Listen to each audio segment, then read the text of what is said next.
to, like, when you equate that with what the prophet said, he said what you don't, in one of the hadiths, he was saying what you don't know can create a whole nother world, right? That took on a whole, now that you went through this, that's like a whole different level of understanding, because it's like, hold on, if what I know can create a whole new world, then that means the world that they like kind of came and colonized and then rewrote us into it, man, that's a whole different, that's a whole different, you know what I mean? Like a whole different level of understanding, you know what I mean? Like, this far as myself, when I'm looking at what you just read and then looking at what the prophet said, it's like, man, dang, these people really did like reconstruct pretty much the reconstruct history, so to speak, or nah, not history, but our identity, so that we will forget who we were, in hopes that we will forget who we were, so they can continue the denationalization and the colonization of the land as well as the people, man. On behalf of Akuno Senko for Bay, you know what I'm saying? Jay, where you at? We're trying to help our people elevate. Hope. H-O-P-E. We're giving them hope. We doing what we gotta do, Every day, one step at a time, man. We gonna make it happen. Helping our people elevate. Yeah. Sometimes I practice focus, thought, and meditate. I'm trying to come with other ways to help our people elevate. And seeking knowledge make me levitate. The lifted mental state is what results from how we orchestrate. This for the family's sake. Let's self-reflect and self-evaluate. And every day, make sure the steps you take, you calculate. Receive a master's fate. I know I can't exist without the hate, but that's okay. I balance that with higher self today. Success is on this way, and after that, my flesh can pass away.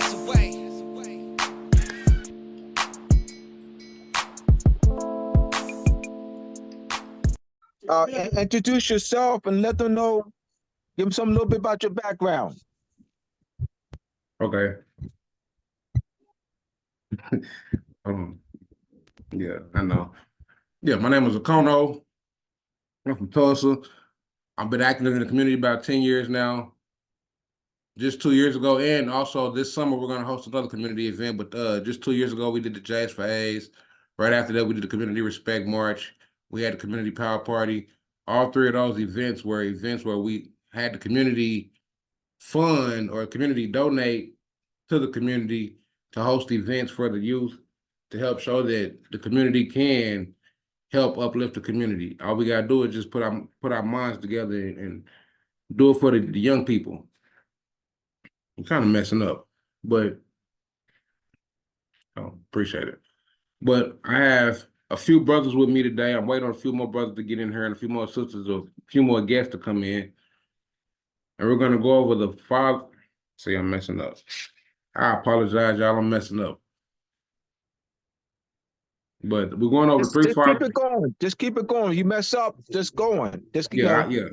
Don't even apologize or just just go on. All right. Yeah, I'm going over the three fathers of the modern race paradigm. I'm gonna go over Francis Benaire, Johann. See, I messed up.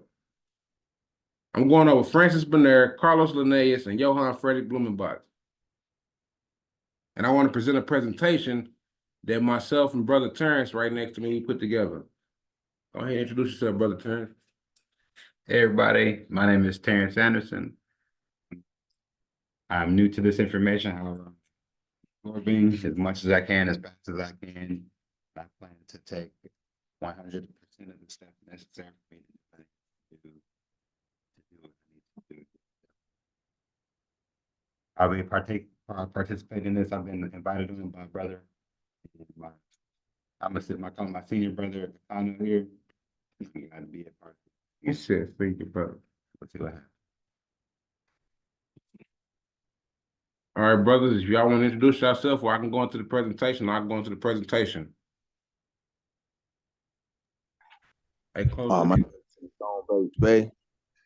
I'm from Oklahoma, and man, I've been demonstrating more science, man. For a minute now. I ain't saying I got years in it, but I've just been trying to purify my heart and mind with love, and so that I can be able to see exactly, what the prophet and what the great God is saying to us in order to fulfill the destiny, and just, make our conditions better, help our people elevate, and, first starting with myself, I came into more science. I found out about it, when I was incarcerated or whatever, and got out and just kind of stuck with it, and just, just been trying to educate myself and uplift those around me, you know what I mean? And just continue to fight this fight, so man, I give honors to the class too. And, I give honors to all you brothers, for just sharing, what I mean, being willing to, build and just come together, for a righteous cause, so man, I'm here for support. If you need me, holler at me. I'm here. Peace. Appreciate you, brother.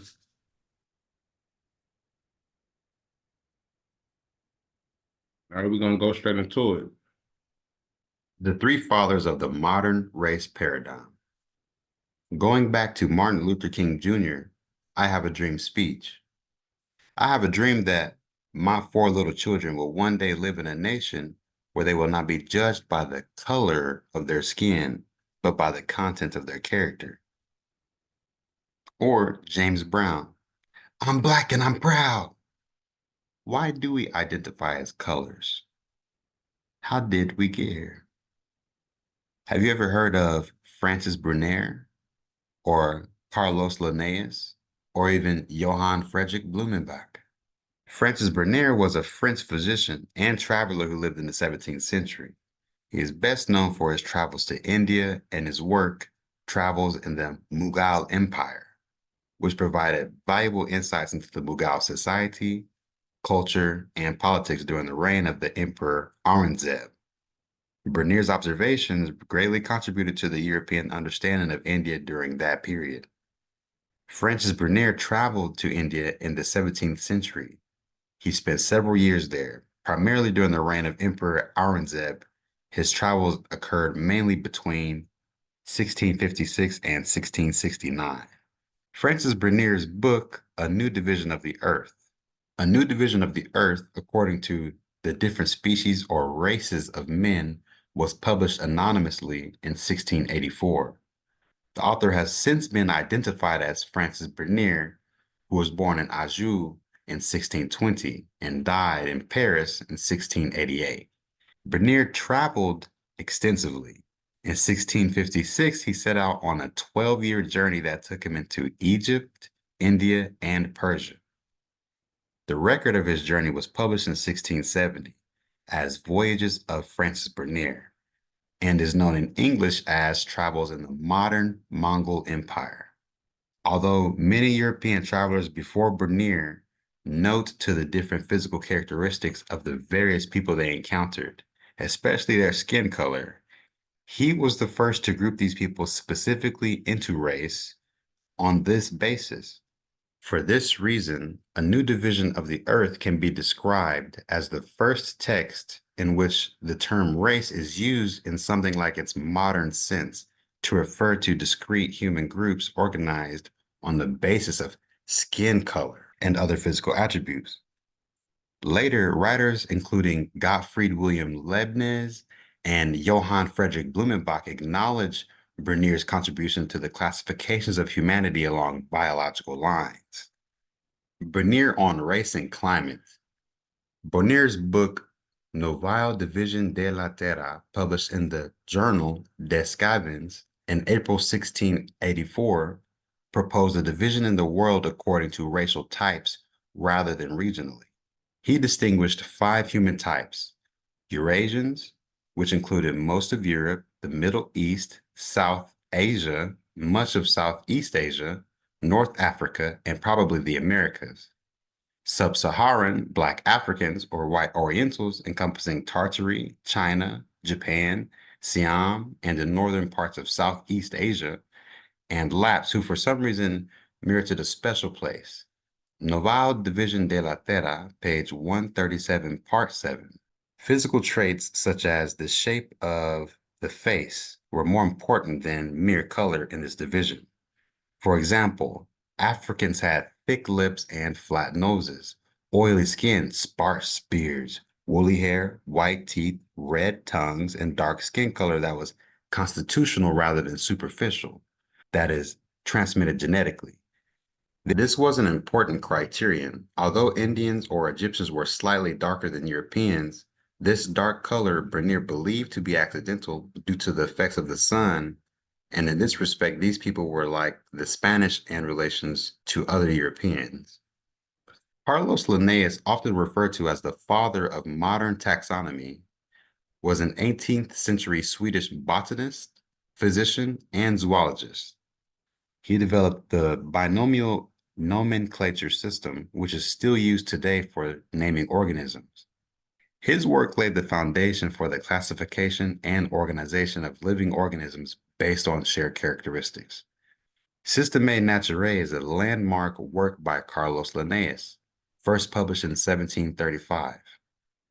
It laid out Linnaeus's classification system for plants, animals, and minerals, establishing the groundwork for modern taxonomy. Over the years, Linnaeus revised and expanded the work through numerous editions, with each edition refining his classification system and adding new species descriptions. The Systemae Naturae played a pivotal role in shaping the way we categorize and understand the natural world. Carolus Linnaeus classified the humans within the taxonomic hierarchy of the animal kingdom, specifically within the order primates and the genus Homo. Linnaeus originally classified humans as Homo sapiens in his 10th edition of the Systemae Naturae in 1758. This classification remains unchanged for humans in modern taxonomy, with Homo sapiens representing the species to which all modern humans belong. Johann Friedrich Blumenbach, 1752 to 1840. In 18th century Germany, Johann Friedrich Blumenbach studied how individuals within a species vary, and to explain such variations, he proposed that a force operates on organisms as they develop. Blumenbach used metrical methods to study the history of humans, but he was also a natural historian and theorist. Blumenbach argued for theories of the transformation of species, aka evolution, or the claim that new species can develop from existing forms. His theory of formative drive, a developmental force within all organisms, influenced the conceptual debates among many late 19th and early 20th century embryologists and naturalists. Blumenbach was born May 11, 1752 in Gotha, Germany. His mother, Charlotte Eleanor Hedwig Boetius, was the daughter of the high-ranking official in Gotha's government. Blumenbach's father, Heinrich Blumenbach, was the assistant headmaster at the local gymnasium or primary school. Blumenbach completed his early education in Gotha, graduating from the gymnasium in 1769. After graduation, he attended the University of Jena in Jena, Germany, before moving to the University of Göttingen in Göttingen, Germany. While a student at the University of Göttingen, Blumenbach studied with naturalist Christian W. Butner. Butner taught Blumenbach via his lectures on exotic cultures and peoples, and he encouraged Blumenbach to write his dissertation on such communities. In 1775, Blumenbach received his medical degree from the University of Göttingen after completing his dissertation on the natural varieties of mankind. This text showed that the variations that exist in the human form do not represent differences between human species. In his dissertation, he also introduced the term Caucasian as a term for white Europeans. Blumenbach's dissertation is an early demonstration of comparative anatomy to objectively study human history.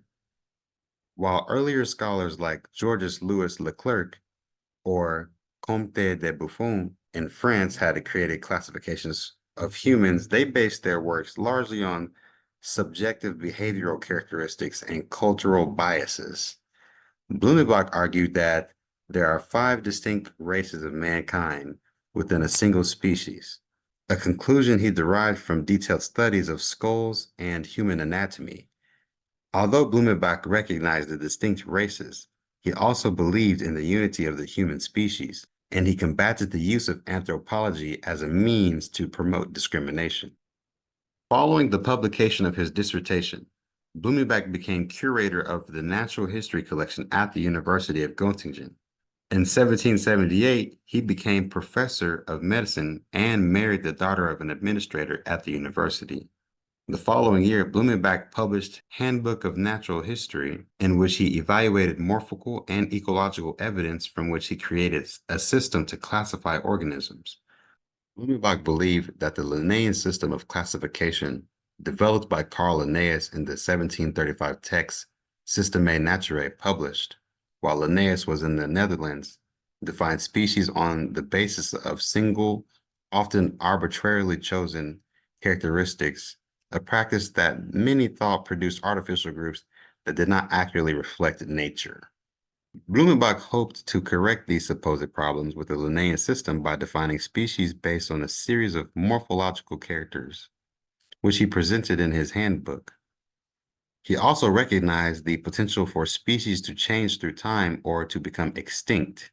Blumenbach later expanded on those topics in his Contributions to Natural History book, in which he further investigated individual variability and the possibility that the Earth had a long history.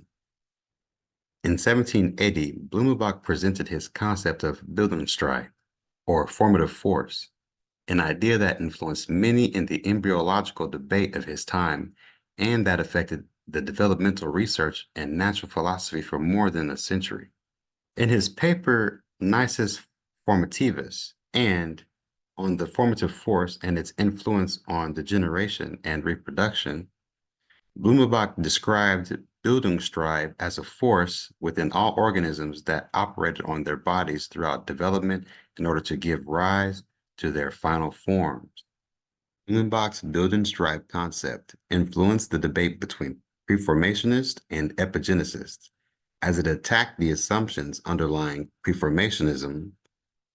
According to preformationism, an organism existed fully formed within the egg or sperm, and the process of development was one of the animal unfolding or growing from its miniature germinal form to more adult and mature forms.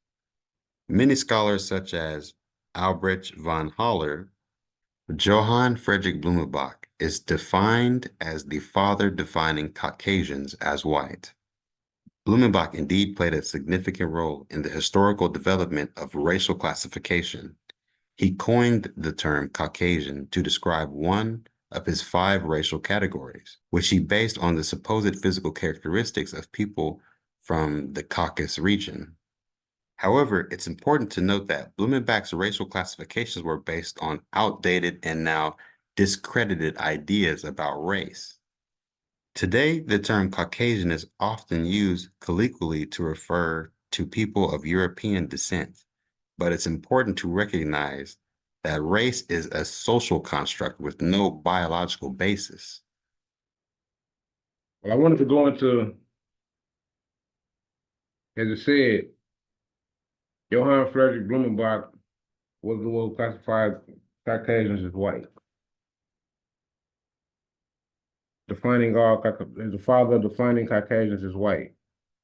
And that also it said it is important to remember that, or to recognize that race is a social construct. And so it's a social construct. It's not a nationality. It's not a people. It was something that was made up. It's a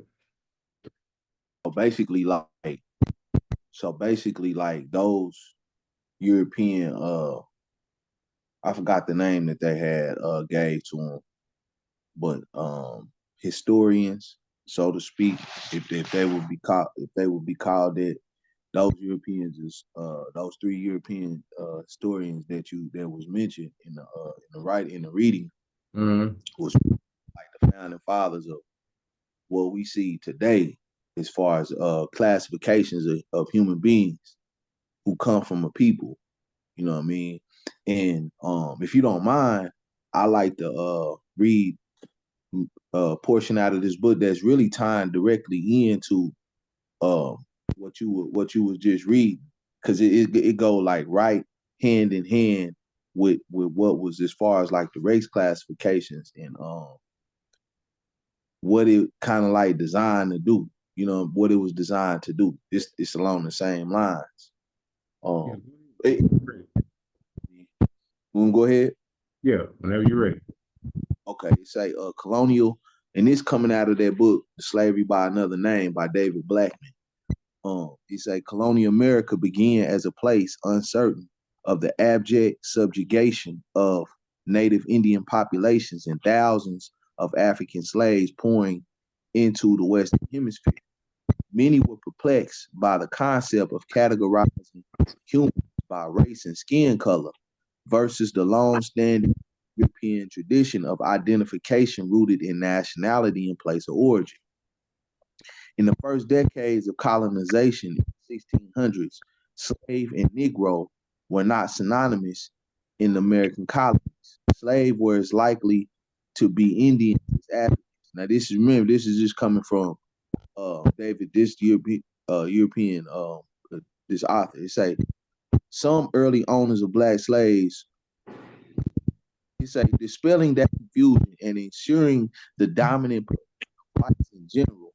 The Englishmen in particular, colonial legislatures, especially in Virginia, South Carolina, and later in Georgia, began in the 1650s to systematically define residents by color and lineage. The intentions were twofold: to create the legal structure necessary for building an economy with cheap slave labor as its foundation, and secondly, to reconcile bondage with America's revolutionary ideal of intrinsic human rights. Blacks could be excluded from the Enlightenment concepts that every man was granted by God individual freedom and the right to pursuit of happiness, because colonial laws codified a less than fully human status of any person carrying even a trace of black or Indian blood. Instead of embracing the concept that regardless of color, all men are created equal with no king or prince born to higher status than any other, colonial leaders intended the version of royalty. What's up? What's up? So like that was just reading it. Appreciate. So it's fish, yams, cabbage, and collard greens, right? And I think I got one. Oh, we already got that Hey, here. hey, Quasi, You didn't put that on there. gotta mute your phone, man. Sorry. Sorry. So that like that was like just something that kind of like speaking on the race classifications, as far as with Blumenbach, what their intentions was to kind of create that illusion that we were something that we wasn't, so they can exercise domination and control, you know what I mean? And then categorize it as chattel property. And then in our mind, we ain't even really questioning, well, what does it mean to be black? And why is it that I'm being identified as this color versus, an ancestral lineage, you know what I mean? And, man, it's grand, man, that you brought this forth as far as, just the whole concept of who Blumenbach was and why it was so important to them to label us or begin the classification as far as on a skin color scheme, because when we think about it, we all come in different kind of shades.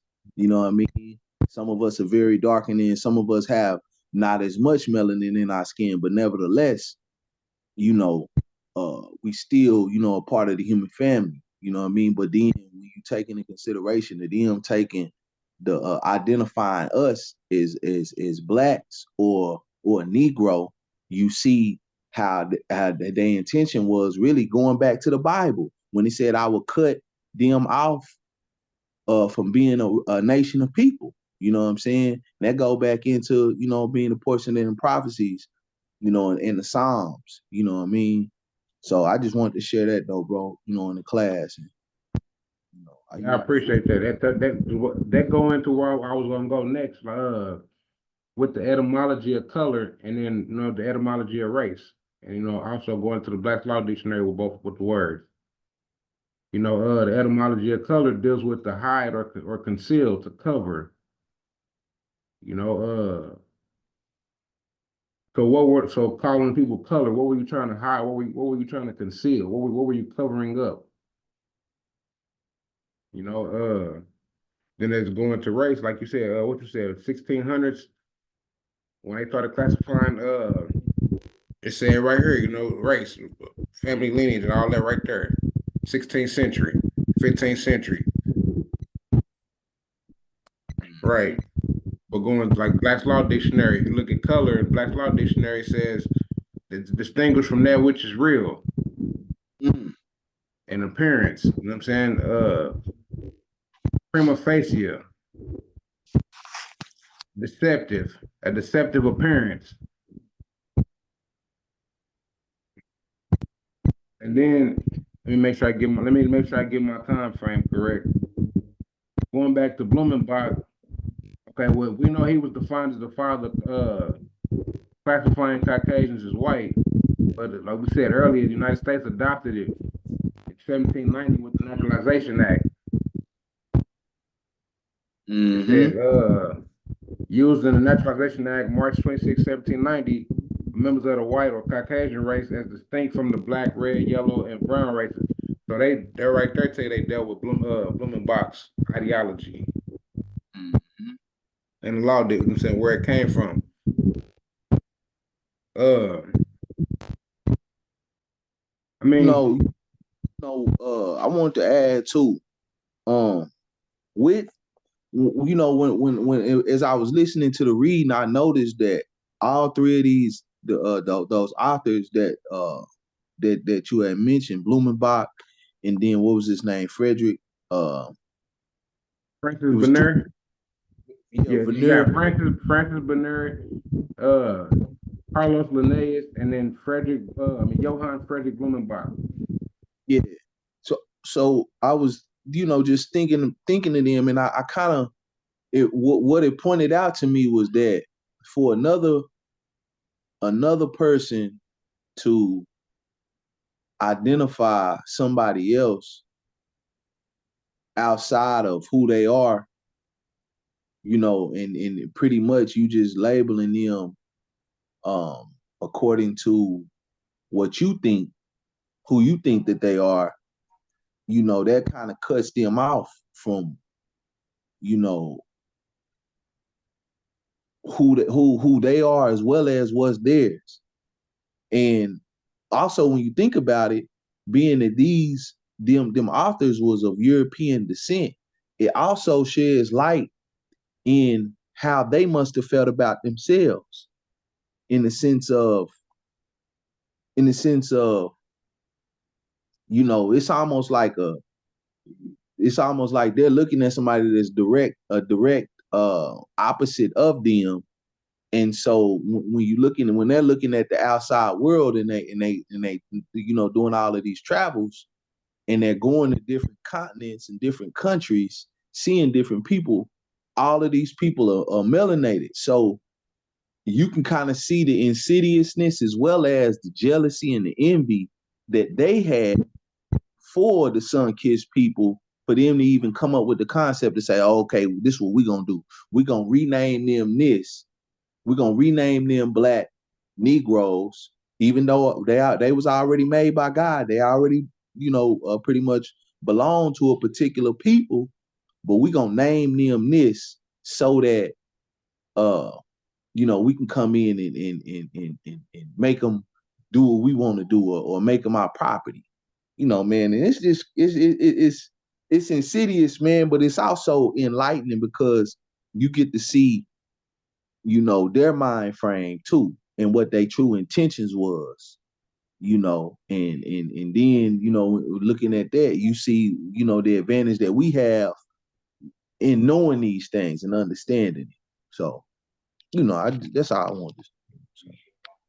Like when you look at the time frames, and when we go back to well, where were we? What was taking place? You know what I mean? Like, what was going on? You know, what was this? 17th century.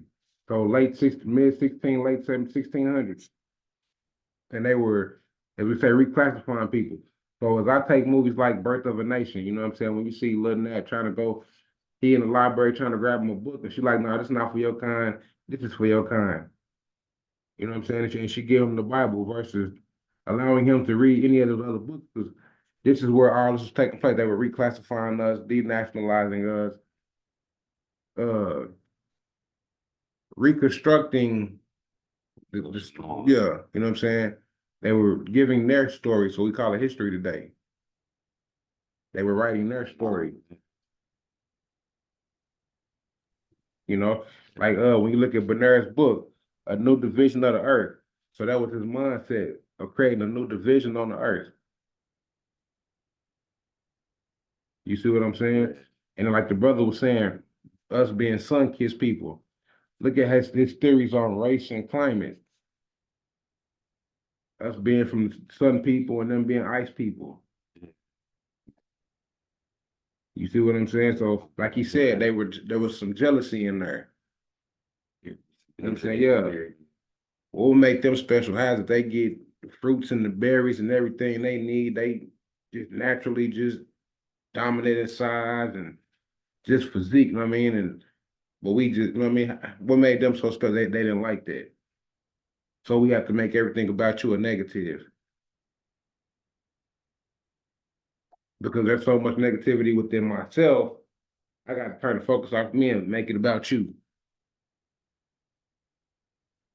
So like taking their history and then applying it to like when you equate that with what the prophet said, he said what you don't in one of the hadiths, he was saying what you don't know can create a whole nother world. Right? That took on a whole, now that you went through this, that's like a whole different level of understanding, because it's like, hold on, if what I know can create a whole new world, then that means the world that they like kind of came and colonized and then rewrote us into it, man, that's a whole different, it's a whole different, you know what I mean? Like a whole different level of understanding, you know what I mean? Like this far as myself, when I'm looking at what you just read and then looking at what the prophet said, it's like, man, dang, these people really did like reconstruct pretty much the reconstruct history, so to speak, or nah, not history, but our identity, so that we will forget who we were, in hopes that we will forget who we were, so you know they can continue the denationalization and the colonization of the land as well as the people, man. Man, that's amazing, man. Paradise here. Yeah, yeah, the art of war, yeah. Art of war divide, and the fact that they label, the strategy was to label us different categories, shows that they understood the power of our unity. And that colonization was them taking away our political unity, how we dealt with the rest of the nations, and not just being conscious of who we are, but the process of politically unifying to protect ourselves in the future generation. So that is the art of war. Sun Tzu, divide and conquer, and they realize how powerful we are politically, because that connects everything. That connects how we educate our children. It connects how we grow our food. It connects, even the military, how we unify with other nations, and and execute export import for its economic financial and economic power, dealing all through political process. And so they understood how to dismantle us from the inside. And so as we come into conscious, it's good to know who we are. But then the even more important part is, how do we act accordingly, not just knowing who we are, but act accordingly to our national principles of how we operated, when we were conscious of our political unity, and so, but I'm just going on with what everybody talking about. I missed a lot. But yeah, this is good, man. It's the art of war. You know, we can't just look at war as guns, you know, and swords and bow and arrows and bombs. It's you know, the war on the inside, which allows us to be powerful, is through that unity, you know, a constitution where we all have an agreement on how we operate. You know, so we have a path forward. You know, how we know how we move together. We know what we don't do, and it's all written down. You know, so that we can hold each other accountable and, you know, and all that good stuff. Not to go too deep off subject, like as I've been building with Brother Abdullah, he just, I mean, we breaking this down. Coming from the street background, I started relating these same politics. We have politics structure and so-called street activity or whatever, but if we understood it on this political level, where I'm trying to go with that, you know what I mean? Like I said, I try to go too far off, but as far as like, the same like you said, we won't let people come in and violate. We have structure, we have rules and regulations, you know what I'm saying? Nation building is what we're trying to build here. That's what our brothers in that's the military out there. So we had that military part of this nation, and they had the same mindset as where I'm going with that, you know what I'm saying? We would be powerful. We need those brothers. You know what I'm saying? We need our whole community. There's not one person in the community we don't need. You know what I'm saying? We all need each other out here, and this individual mindset. How did we get there? The music. You know what I'm saying? Yeah, entertainment. You know what I'm saying? Like the media. You know what I'm saying? I shared a post, entertainers are not leaders. A lot of people look for entertainment. I'm getting off subject, my bad. Let's stay on subject. So go ahead. Go ahead, bro. I was gonna say, so I like dealing with that color theory, that color, the classification of the color. You can also see how, you know, it messed with the identity, you know, as far as being labeled black or Negro, or, you know, hell, you can even put African American in there, you know what I mean, all of those other misnomers. And, you know, then when you went off into the word color, it said that it created an illusion. So, and I mean, when you think about it, when you think about color creating an illusion, I think that this just been my experience, is that even certain colors, when you see them, it produces a certain feeling. Like you might see a green, you might see a pink, or you might see a blue or a purple. These things kind of produce a feeling in us. You know, when they put their signs down as far as classifying people according to a color, and then black being associated with evil, negativity, you could see how kind of like the mind internalized those negative feelings. And then now, because the feeling is connected to that particular color that you've been indoctrinated to receive, now you got a negative feeling toward yourself and anybody that look like you. So it's almost like it disconnects one from the self, you know, from your true self, and it allows a foreigner to come in and, you know, pretty much dictate and make rules, you know, according to, you know, their own plan or their agenda, you know. And then the this historical documentation that you brought forth, man, this would dispel a lot of the misconceptions that we even have amongst us today, amongst our bodies.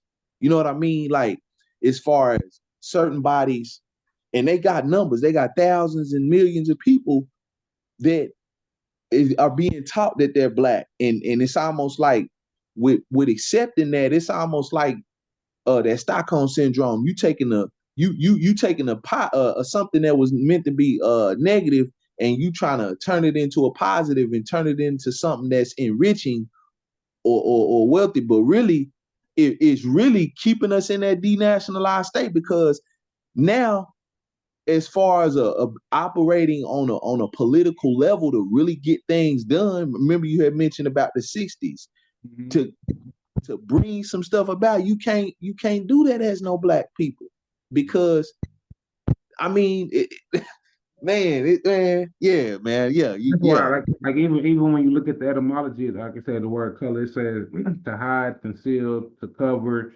conceal. And so, I mean, the question in your mind should come, well, what are they trying to hide? What are they trying to conceal? What are you covering up? Only, you got people calling themselves colors, black and white, yellow, red, whatever. What are you concealing? Are you concealing the identity? Are you concealing these people who the true land heirs are? You know what I'm saying? Who the rightful heirs of the land are? You know what I mean? Like, it's so many questions that we have to question when we get to the information. Right. Because it's there. It's there. You know what I'm saying? Yeah, it's to cover, conceal. You know what I'm saying? So we know that we have a nationality. We know that we're not black, Negro, colored, African American, etc. Then it's telling you right here that they're hiding something. They're concealing something from you. Your true identity. You know what I'm saying? That's why we're the only people that have so many different labels. Indian, black, Negro, colored, African American, etc. We don't want to have all these different labels. What are you hiding? Exactly. You know what I'm saying? And go ahead. That was that goes off into too, like in questioning. That's a good question. What are you hiding through labeling us as a color? What are you trying to keep us from really understanding it?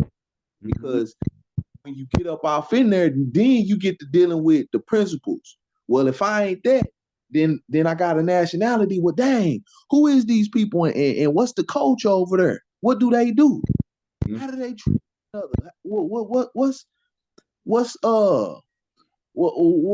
principles do they stand on? Or they got principles. All of these things really begin to really unshackle the mind, man, from that mental bondage, because it takes you from being hopeless to a state of having faith and knowing that, man, you got something to look forward to. Now you got something to stand on, and everything that's like keeping us down, man, all of those is illusions, because it was founded upon a lie anyway. Going back to Blumenbach now, they told us we wouldn't. You saying, like, you know what I mean, from our perspective, I mean, like, why are you trying to hide one? But at the same time, why are you trying to hide who you are? Because now I'm a question, who are you? Oh, so we from two different tribes, we from two different nations. So who are you to tell me what I can do, you know what I mean, on my soil? Right. Becomes the question. But we have to question these things. I'm glad Brother brought it that education, proper education is the most important thing in this movement. Breaking the misconceptions and presenting proper education. Proper information. What is it? Proper information prepares performing. I can't even say it. Education always corrects errors. Mm-hmm. Anybody like to add anything on?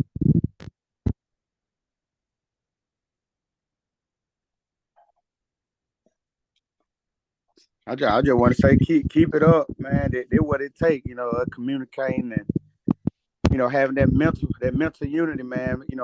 Having the structure. If we gonna meet, or if you all gonna meet on a certain schedule, that'll be good, and it just keep building. I love what I heard when I got on, and I just salute y'all for pushing in that direction, man. It's what we gotta pass on to the babies, and so keep it up.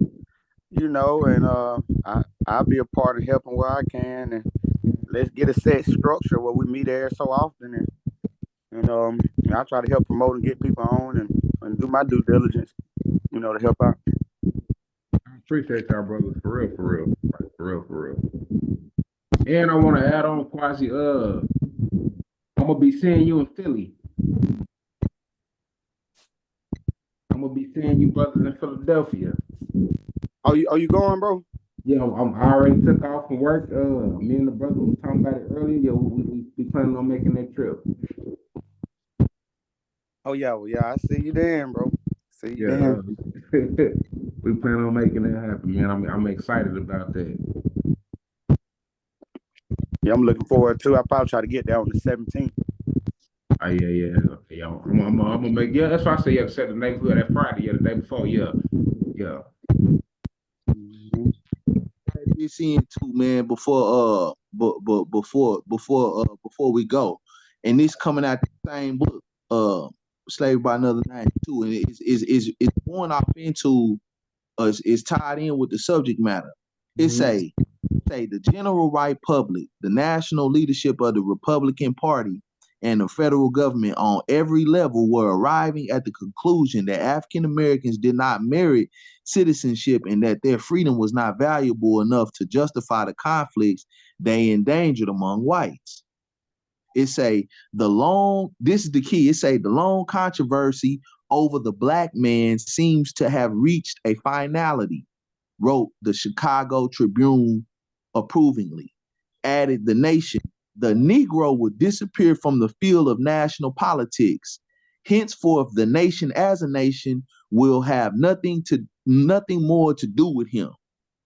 So, when you think about that, and that I think this was written in like that there was a quote that came out of the newspaper. But when you take the historical information that you just presented from the writers, you see what their intentions was to cut us off from having anything to do with politics, the land, pretty much our divine inheritance. And it's like they did it in a real slick and sly way that it's almost like it's taking us time to really grasp this historical information, because I didn't know that them 3 Europeans that you had presented, I didn't know about the other two. I heard of Blumenbach, but I didn't know about the other two. That showed that these people had an insidious plan, man, to cut us off. Like how he said in Psalms, when David was talking to the great God, and he was saying that, they didn't came together in council, and they just cut us off from being a nation, And I'm looking at that and I'm like, dang, man, that's exactly what's happening. That's what they plan is. But with this information, man, this is something that we can take out and share with our families, and even some of our comrades that's a part of different bodies, not to offend them or to show them up or to, you know what I'm saying? Not nothing like that, but just to get them a little bit more light as to the political side of the struggle, you know what I mean, in regards to, just bringing up that conscious and awareness, you know what I mean, like as far as what we calling ourselves, you know what I mean, because names, man, names carry vibrations, you know what I mean. It's just like if I call if I call you out your name, something that you ain't, that's gonna send a certain vibration. It's gonna lower in your chakras. But if I say, hey, God, man, a God body, what's up, Kano? What it's gonna do? It's gonna make you stand up and you're gonna feel good. So it's the same way with this with that color thing, man, of identifying as black, and then when you realize who the fathers of them names was, bruh, man, it's like, man, that state is straight from the devil, man. That's from hell, man. See, I want to touch on something when you said the Bible earlier, because I want to go into Deuteronomy 28. It says, foreigners living in your land will gain more and more power while you gradually lose yours. They will have money to lend you, but you will have none to lend them. In the end, they will be your rulers. And so it's telling you right there that they took the land, that they have what we would consider the power, and as the landlords, when in reality we're supposed to be the landlords. We are the heirs of the land. But declassifying us, or reclassifying us, stripping us from our nationality, our birthrights, and our inheritance. Now they are the rulers. What's the I can't remember what book it was, but one of the books I got off the site would say what is it? White means purity. Purity represents God, and God represents rule of the land. Yeah. White means purity, purity means God, God means ruler of the land. Yeah. Yeah. And so that's why they gave us this false concept of them being white, white supposed to be pure. Because when I used to follow the Yoruba culture, we would have our bimbays or our festivals, we throw on our all white, representing purity. Or like a virgin bride, she's supposed to wear a white gown. She's supposed to be pure. The so-called angels in heaven, they in all white, because white represents purity. You know what I'm saying? So they classified themselves as supposed to be something good, but in reality, look at the history. All you see is conflict. Yeah. Murder, theft, rape, looting. All wicked things. But yeah, man, I appreciate y'all. And like brother Quasi said, I do want to like make this thing consistent. I appreciate y'all helping me continue with this thing, help me put this thing together, period. But I think I thought Brother James might want to say something. I thought his mic was unmuted, but And peace, they not white either though. right. You know, they not even that. Right. That's what I'm saying. Yeah, we know they not that. That's the status, but we know there's nothing pure about them. And I ain't finna go deep, but yeah, we know they not that. And like going back, I didn't read Free White Persons. Then I read the White Persons in the Law Dictionary, Black's Law Dictionary. But then when you go to Free White Persons, it tells you right here, it says it does not mean Caucasian race, Aryan race, nor Indo-European races. You know what I'm saying? But they adopted it from Blumenbach with the Naturalization Act in 1790.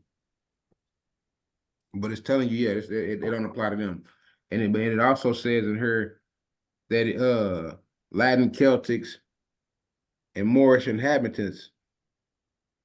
And so we would be considered free white persons if we were on our proper status, I guess you would say. Correct me if I'm wrong on that, Abdul. Don't help me if I'm wrong on that. Because I could be wrong on that. Okay, well, I guess I'm good then. Oh. One more say, I apologize, brother. I was talking. You said you were talking to me. I was saying, correct me if I'm wrong. When I was going into, I was saying how they adopted it in the Naturalization Act of 1790. But I was saying if we are the free white persons, I guess, if we were in our proper status. But I was saying, correct me if I'm wrong. Yes. They in the 1790 naturalization that they classified Europeans, descendants of European settlers, as free white person in the 1790 Naturalization Act. And you'll clearly see that it'll state there in the Black's Law Dictionary 4th edition on the free white person and the annotative section that it doesn't mean Caucasian race. Now we go, as Kokono mentioned earlier, that the Francois Johann Friedrich Blumenbach in the 1772, I believe, he defined Caucasian as white. So he was the one that created the modern connotative meaning for Caucasian. So that's what that reference means when it says it doesn't mean Caucasian race, not in its true sense. Right. So white doesn't mean Caucasian race in its true sense. Its reference to white is the constructive meaning that Johann Friedrich Blumenbach applied to it in 1717 to 1770s. Yeah. So you want to so the key is clear to understand where's the origin of this modern definition of a defining Caucasian as white. You'll see on job applications, You'll see white, you'll say Caucasian/white. That's Francois Benaire. So trace that Caucasian/white to Johann Friedrich Blumenbach in the 1770s. Mm-hmm. So someone says, yeah, that's Johann Friedrich Blumenbach, Caucasian/white. That came from him. Yeah, that association/white, that's yeah. So when you specific. So now you're speaking with intelligence. Right. Yeah. Like I said, I appreciate you, brothers. Matter of fact, before you go one more time, Abdullah, do you mind letting the people know about the event in May? Yes. We have the Moorish American that Governance, Birthright, and Nationality Claim Conference here in Philadelphia on May 18th from 10:30 a.m. to 12 midnight. The tickets are $125, includes lunch, dinner, and entertainment. So we have Sister Pocola Kusar is one of the keynote speakers. Brother Kwazi of Ujuma tribe is one of the panelists. So Brother Kwazi is one of the new panelists. That's up 2 weeks ago. And Pocola Kusar is one of the new keynote. She was a panelist. Now she's a keynote speaker. She's one of the keynote speakers. Great. Said he will make this way. He's also, I think Brother James and Terrence are thinking about coming as well. Yeah, Anton said he gonna come. Yes. You know, we're gonna try to make it there, man. Sister Pocola, you wanna say some words about the conference? Pocola's been working with us on the working very hard behind the scenes and helping us prepare as well. So she's been working very, very, very hard. So she's an integral part of what we're doing as far as preparing conference. She's at work right now, so she's listening. She probably can't speak right now. Greetings. Here she is. All right, here she is. Yes. All right.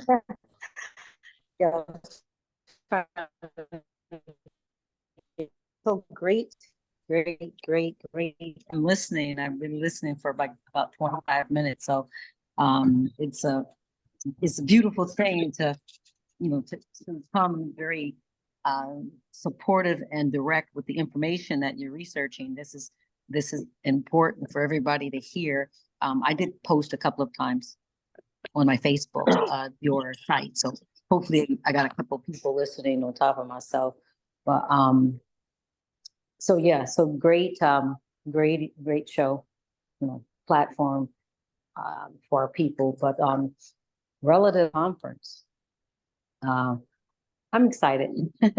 I'm excited. I'm excited that we are having a Moorish conference that's talking about our history, some elements of our history. It's not all of it by no means, but having us to start understanding who we were, at least in this time period, that we do have identity, we do have lineage, and we do have a massed culture.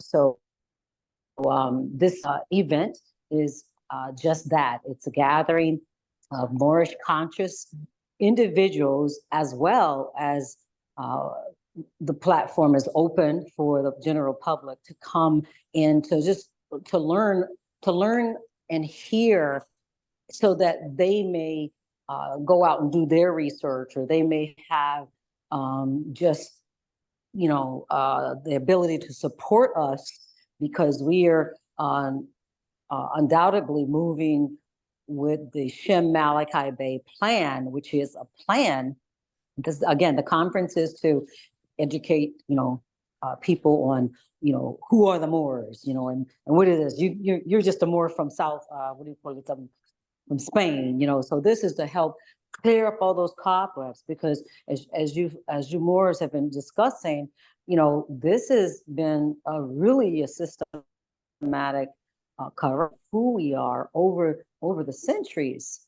So, I mean, even as you were talking, I kind of put a few things in the talking about the 1700s. Like, this is, you know, whereas some doc, you in another document is defining what is race, getting your education. This stuff has got to be really examined, because again, in the 1700s, that was still when the latter part of the Trinitarian Mercitarian trade was going on, correct, Abdullah? Oh, well, yeah, we were for a period of 600 years, from 11 at the end of the 1100s up until even to the 1700s. Yeah, we were the Trinitarians and the Mercedarians, two major redemption orders that were established. You know, the Trinitarian was established by France in 1118, and the Mercedarian by Argon in around 1080s. And they were two Right. So major. Yeah, so for 600 years they raised ransom to pay for the ransom of hundreds of thousands of Europeans held in Moorish captivity. Yes. So that's the thing, is that they've got a lot, a couple hundred years to be enraged and to be with motive to do a cover up on the Moorish people. And even if they didn't call themselves Moors, I think in different regions they might have called themselves something else. That still is yet to be discovered. So, Ian, is that this is the conference. The conference is for us to further examine what needs to be done, because obviously they're holding a lot of our history that we do not have. I'm sure you've heard that, you know, well, the Vatican got this, that, or third. Well, somebody's got something, you know, somebody's got something covering up. We can't cover the entire span of who we were and what we were called on these lands, because that would take more time. But at least what we're standing at is that we're not any of those misnomers in which you've called us, and there's enough evidence to show that that you have subdued us then, and you're currently subduing us now by infringing our ability of self-determination. So again, the conference is in support of us Moors and who we say we are, and being able to prove through documentation and evidence where we need to be at on our particular land. People that have identified to come together. Also, I guess the modern term is just get together. You know, the old term, I guess, was the ball. So we're gonna have a ball after the fact, getting education on, and we can have camaraderie amongst ourselves, which will be a great thing. So again, I look forward to it. I am doing some things, but it is destined to be successful. And so I look forward to meeting all of you Moors who are coming from different regions. This is going to be great for us. And as the brother was saying, that this has affected us psychologically through the generations. Our grandparents, our great-grandparents, they didn't have the luxury of the research or even questioning. So if I tell you who you are, so believe it. And so it's a great thing that we have that mind to question, you know, and to pay attention, because our people before left us some seeds. They left seeds, and those seeds have sprouted up in us to be able to say, you know what, this needs to go a little bit further, because we need to clear matter up here. So peace and love to everybody. And again, thank you so much for effort and your individual insight, because we all have something to contribute, and so yours may come across to other individuals really strong. So no apologies on how you do what you do. Your heart and your intent is on point, and that's what I hear and say. So peace and love. Thank you. Peace and love. Thank you. Peace and love. I appreciate y'all coming on here and helping me today, and we're gonna continue this, and we're gonna build this thing and unify. So tell me, we're gonna be doing the live tomorrow on my Facebook page. Oh yeah. We're gonna be presenting the live again tomorrow on our Bullets Facebook page. I believe it's at same time, your time. Yeah, well, 7 o'clock my time, 7 o'clock Eastern Standard Time. Yeah. On Abdullah-based Facebook. Yes. Yeah, so I'm excited about that. Yeah, we're gonna present this information again, and it's gonna be clear. It's gonna be better. Y'all gonna like it. Y'all gonna like it. But like I said, I appreciate everybody that helped me with this one tonight, and I look forward to building with everyone in the future for real, for real. I'm really excited about this.